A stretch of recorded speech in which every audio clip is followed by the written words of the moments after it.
এবারে কালকে যে মুরগাটা চুরি হরিয়ে ঝোলা বললাম বুঝছো, এখনো জিভ দিয়ে এই ঝোল লাগিয়ে রয়েছে, এত স্বাদ। তুই থাম বেড়া, তোর ঝোলের কথা।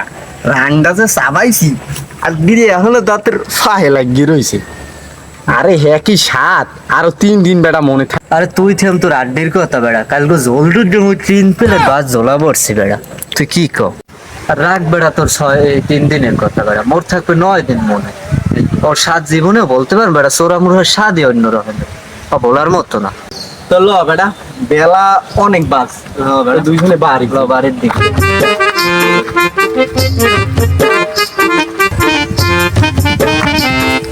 হয়েছে। তারপরে পাইয়ে লই আমার মুখে নিয়ে খায়, আজ দুইটারে জুসি শিখে দেয়, দুইটার পাইয়ে লই। তার মধ্যে পাতা কুড়াইতে নামছে। দেশে পিঠে তোমার মুখে ধরা পড়ছে কেটা? কি কনস আছে আপনার মূর্খ গাছ কই মোরা জানি, আপনার মূর্খ গাছে খাট আসে, তুমি খাটাসের দর যাই খাটাসে মোটা খেলে তো ঘরে পাকসা বানাইছিস।